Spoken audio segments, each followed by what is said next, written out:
नमस्कार बालमित्रांनो, जय भवानी विद्यालय गडीमध्ये आपलं सर्वांचं हार्दिक स्वागत. पहा, गेल्या भागामध्ये आपण समास म्हणजे काय पाहिलं आणि समासाच्या ढोबळमानाने समासाचे प्रकार पाहिले. आपण अव्ययीभाव समास, तत्पुरुष समास आणि द्वंद्व समास आणि बहुव्रीही समास. तर आजच्या भागामध्ये आपण समासाच्या प्रकारापैकी एका प्रकाराचा सविस्तर अभ्यास करणार आहोत. तर त्यामधील नंबर 1 समासाच्या प्रकारामधील अव्ययीभाव समास. अव्ययीभाव समास समजून घेत असताना तर पहा, हे 3 वाक्य दिलेले आहेत आणि 3 वाक्यामध्ये अधोरेखित केलेले जे शब्द आहेत त्याकडे विशेष लक्ष द्या. पहिलं वाक्य आहे, सुनील दररोज शाळेत जातो. दररोज हा शब्द कसा आहे? सामासिक शब्द आहे. सुनील कधीही गैरहजर राहत नाही. गैरहजर हा सामासिक शब्द आहे.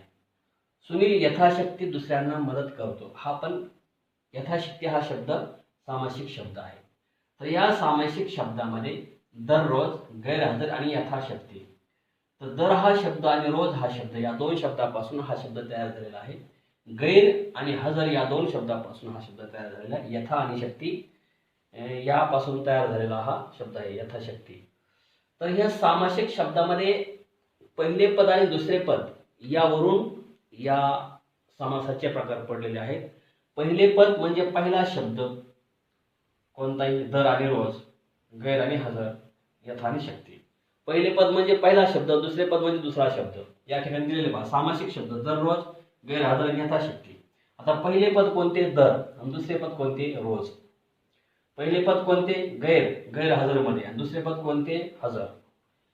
सामासिक शब्दामध्ये तिसरा शब्द आहे. पहिले पद कोणते? यथा. आणि दुसरे पद कोणते आहे?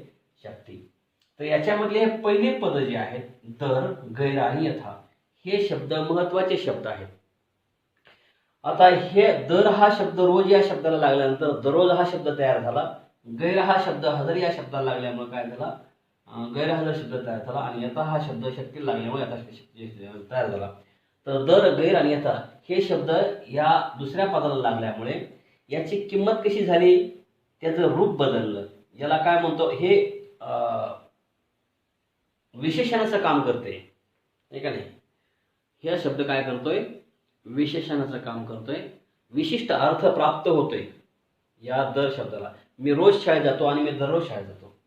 मी कधीही गैरहजर राहत नाही, मी हजर राहतो. या शब्दामध्ये मी शक्तीप्रमाणे, माझ्यात जेवढी शक्ती आहे तेवढी मदत करेल आणि मी यथाशक्ती मदत करेल.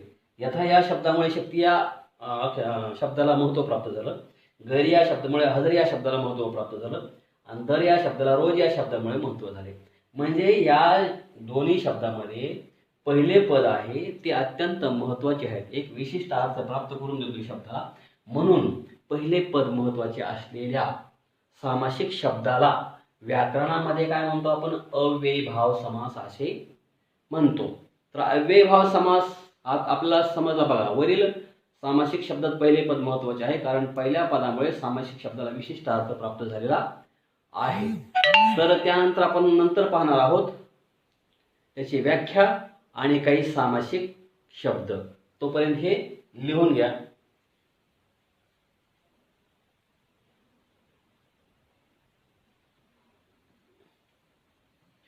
पहा, मग व्याख्या करताना आपल्याला कशी करता येईल बघा.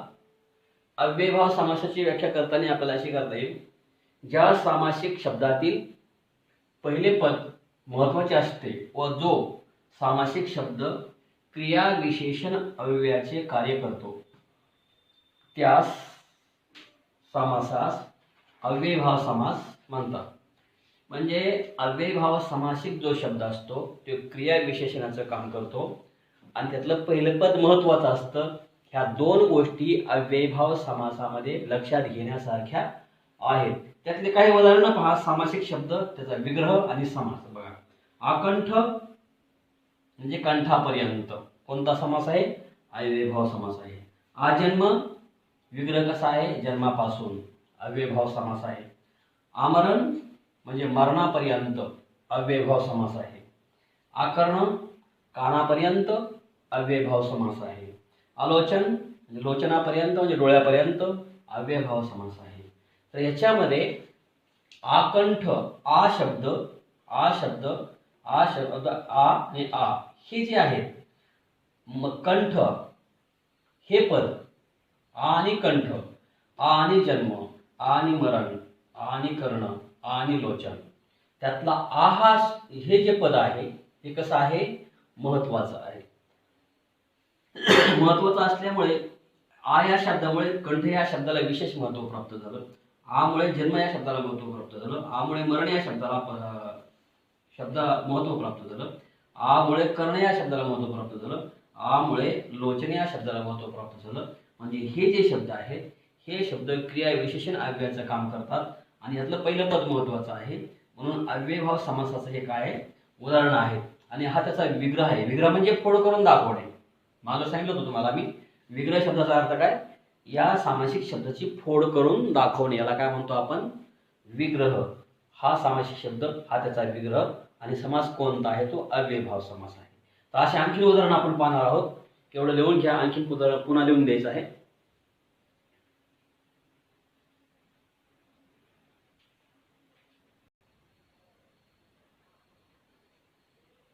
पहा, आणखी उदाहरण आहे अव्ययभाव समासाचे.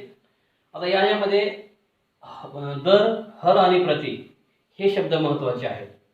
म्हणजे ह्या ठिकाणी हे जे दिलेले सामासिक शब्द आहेत त्याच्यामध्ये दर, हर आणि प्रति, दर रोज, दर साल, दर शेकडा, हर घडी, प्रतिदिन, प्रतिक्षण आणि प्रतिमास आणि प्रतिवर्षी.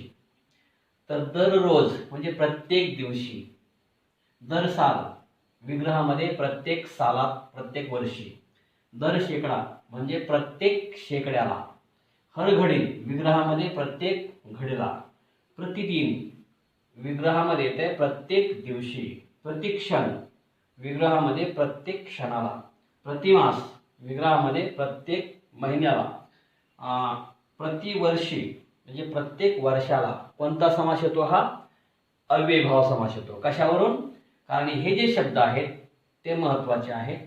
या शब्दामुळे इकडच्या दुसऱ्या शब्दाला महत्व प्राप्त झालेलं आहे आणि हे शब्द क्रिया विशेषणाचे काम करतात. म्हणून असे जे शब्द आहेत आणखीन दर, हर, प्रति हे शब्द लागल्यानंतर ते क्रिया विशेषण अव्यय तयार होतं आणि त्याला आपण अव्ययभाव समास असे म्हणतो.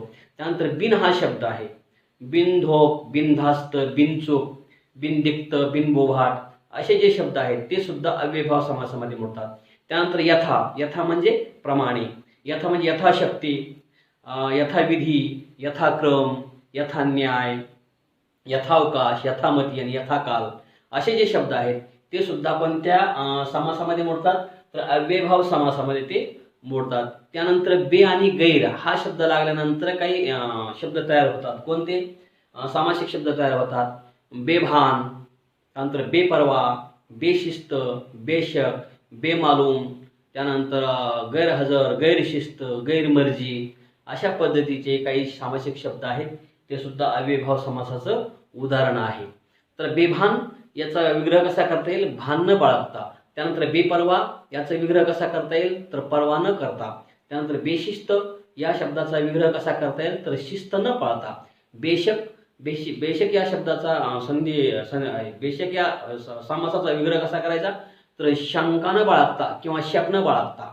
बेमालूम याचा विग्रह कसा करायचा, तर मालूम न असता म्हणजे माहिती न असता.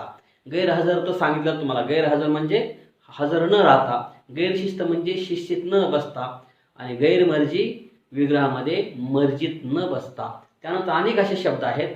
काही काही शब्द असे आहेत, दारोदार म्हणजे शब्दाची द्विरुक्ती, शब्दांचा डबल वापर किंवा दोनदा शब्द आल्यानंतर तो सुद्धा शब्द कसा अव्ययभाव समासामध्ये मोडतो. दारोदार हा शब्द आहे, दार हा शब्द कमी महत्वाचा आहे पण दारो हा शब्द कसा आहे, जास्त महत्वाचा आहे. म्हणजे दारो या शब्दामुळे दार या शब्दाला विशेष अर्थ प्राप्त झालेला आहे. दारोदार. त्यानंतर घरोघर, गल्लोगल्ली, दिवसेंदिवस, तासनतास, त्यानंतर गावोगाव, घडोघडी, वारंवार, त्यानंतर रस्तोरस्ती, जागोजागी, पानोपानी असे जे शब्द असतात, शब्दाची द्विरुक्ती म्हणजे शब्दाचा डबल वापर, दोनदा शब्द येतात, ठीक आहे नाही. तर अशा शब्दाला आपण काय म्हणतो, अव्ययभाव समास असे म्हणतो. आता दारोदार म्हणजे प्रत्येक दारात, घरोघर म्हणजे प्रत्येक घरी, गल्लोगल्ली म्हणजे प्रत्येक गल्लीत, त्यानंतर दिवसेंदिवस म्हणजे प्रत्येक दिवशी, तासनतास म्हणजे प्रत्येक तासाला, घडोघडी प्रत्येक घडीला, वारंवार प्रत्येक वारी, रस्तोरस्ती प्रत्येक रस्त्यावर, जागोजागी प्रत्येक जागी, पानोपानी प्रत्येक पानावर. म्हणजे डबल शब्द आल्यानंतर, शब्दाची द्विरुक्ती झाल्यानंतर त्या शब्दाचा अर्थ प्रत्येक असा होतो, ठीक आहे नाही. आणि प्रत्येक शब्द झाल्यामुळे, त्याचा अर्थ प्रत्येक झाल्यामुळे त्या सामासिक शब्दाला एक विशेष अर्थ प्राप्त होतो आणि तो क्रिया विशेषणाचं काम करतो. असे शब्द आहेत. तर अशा शब्दांना आपण अव्ययभाव समास असे म्हणतो. तर बालमित्रांनो, तुम्हाला अव्ययभाव समास म्हणजे काय हे समजलं असेलच त्या उदाहरणावरून. तुम्हाला आणखीन काही जर सापडले, काही पुस्तकामध्ये जर शोधले तुम्ही, तर तुम्हाला आणखीन भरपूर सापडतील. ते तुम्ही तुमच्या वहीमध्ये लिहून काढा. आणि आता मी तोंडी सांगितलेले शब्द आहेत ते सुद्धा तुम्हाला पुस्तकामध्ये त्यामध्ये बघायला मिळतील. ते सुद्धा तुम्हाला मी आता लिहून देतो 2 मिनिटांमध्ये. ते आता हे लिहून घ्या.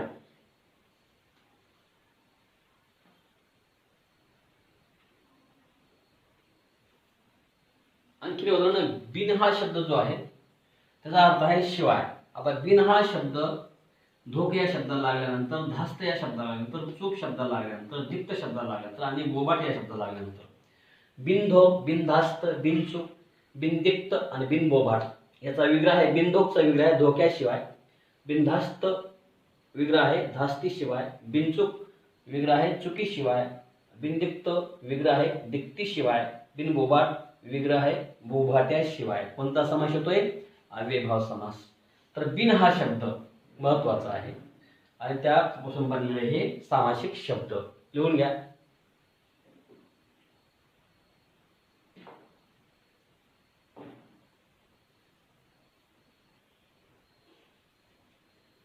आता या ठिकाणी महत्वाचा शब्द म्हणजे अव्ययभाव समासामध्ये पहिलं पद महत्वाचं कोणतं आहे? यथा.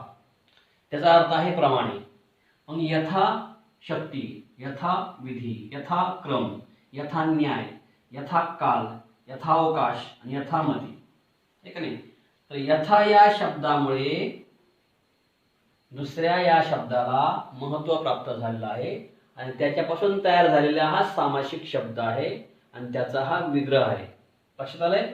तर यथाशक्ती, शक्तीप्रमाणे अव्ययभाव समास. यथाविधी, विधीप्रमाणे अव्ययभाव समास. यथाक्रम, क्रमाप्रमाणे अव्ययभाव समास.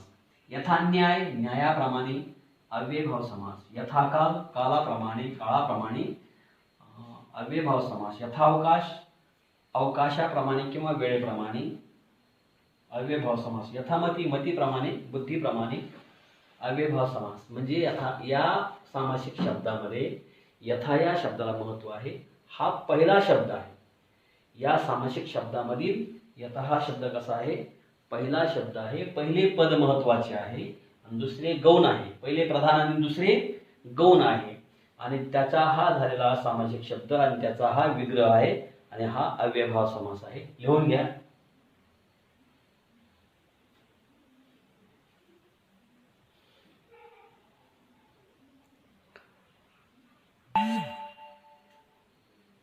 पहा, अव्ययभाव समासामध्ये बे गैर याचा अर्थ आहे नाही. बे गैर याचा अर्थ काय होतो? नाही.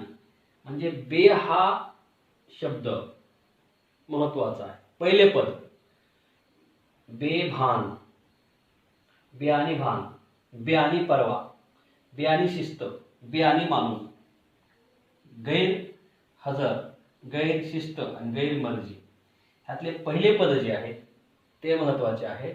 दुसरे पद कमी महत्वाचे आहेत. पहिले पद प्रधान आहेत आणि दुसरे पद गौण आहेत आणि त्याचा विग्रह बेभान, भान न बाळगता.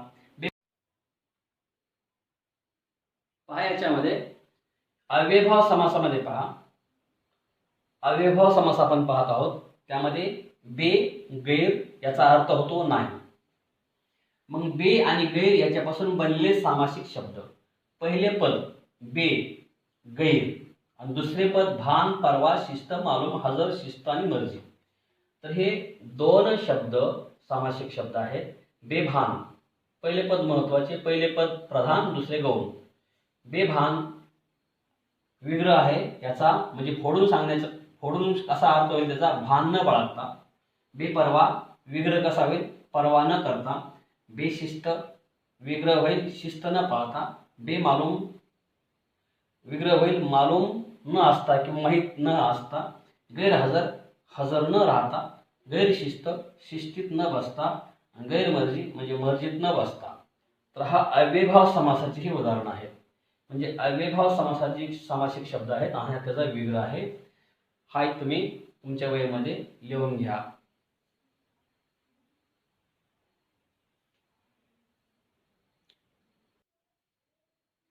पहा, सामासिक समासाच्या प्रकारामध्ये आपण अव्ययभाव समास पाहत आहोत. तर शब्दांची द्विरुक्ती म्हणजे शब्दाचा पुन्हा वापर. म्हणजे दोन शब्दाचा एक शब्द दोनदा येतो. दारोदार म्हणजे प्रत्येक घरात. घरोघर म्हणजे प्रत्येक घरात.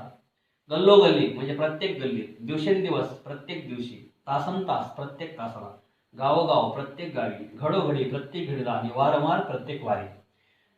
तर हे सामासिक शब्द म्हणजे पहिले पद महत्वाचे आहे. ह्या शब्दामध्ये द्विरुक्ती आहे म्हणजे शब्दांचा एक शब्द दोन वेळेस आहे. दारोदार पण पहिला शब्द महत्वाचा आहे, दुसऱ्या कमी महत्वाचा आहे. म्हणजे पहिले पद प्रधान दुसरे गौण आहे. पहिले पद प्रधान दुसरे गौण आहे. घरो अधिक घरे. गल्लो अधिक गल्ली. दिवसेन अधिक दिवस. तासन अधिक तास. गाव अधिक गाव. घडो अधिक घडी. वारम अधिक वार. तर ही शब्दांची द्विरुक्ती आहे की नाही? म्हणजे शब्द एकच शब्द दोन वेळेला पण त्याच्यामध्ये पहिल्या शब्दाला महत्व आहे. ठीक आहे नाही? पहिल्या शब्दाला महत्व असल्यामुळे हा सामासिक शब्द अव्ययभाव समासामध्ये येतो. ठीक आहे नाही? हा त्याचा विग्रह म्हणजे फोड करून सांगितलेली पद्धती. हे सामासिक शब्द आणि तो अव्ययभाव समास.